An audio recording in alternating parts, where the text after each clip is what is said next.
You know, it's often said here that everything's been said, but not everybody's said it yet.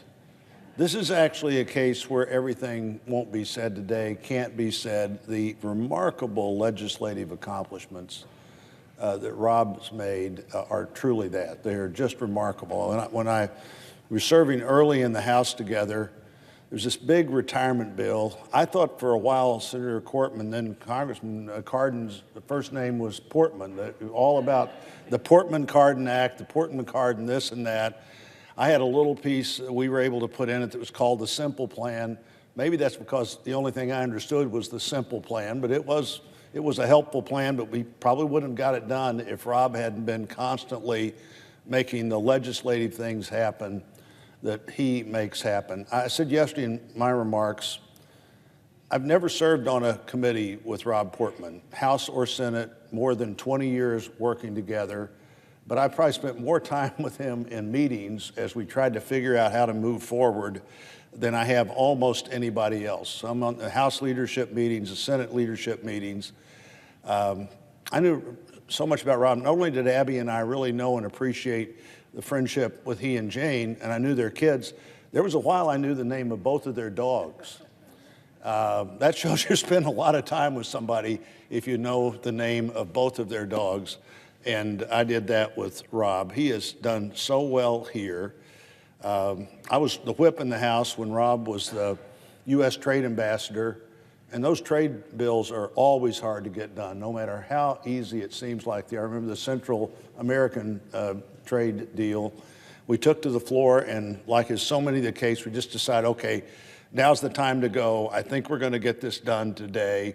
The work is good. Now we just got to get the members willing to go home and admit that they did this.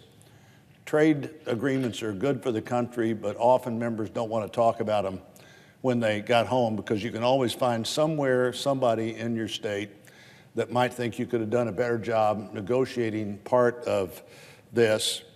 And then the other thing I think that Rob and I had in common and understood, I just heard today on a news radio driving in this morning talking about the new highly competitive states, and they mentioned for decades Missouri and Ohio were always considered the two bellwether states. Those were the two states. I think in our state for 100 years we voted for the presidential winner every time but one. Ohio had about that same record.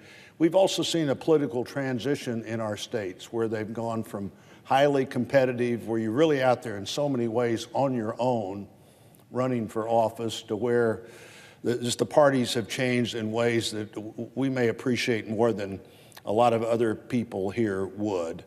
I hadn't thought about the support group. I'm not sure, I hope I don't need that, but I sure do need and hope to have the additional times to continue our great friendship, times to talk, and as several people have said, you always listen when Rob talks because he knows what he's talking about.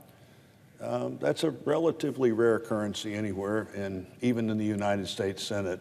I hope we're going to spend enough time together that we won't miss each other, but certainly I'll miss the times we've had to work together on both sides of the building.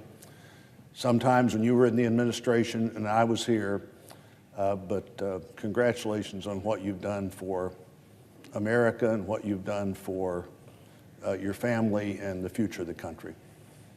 I yield back.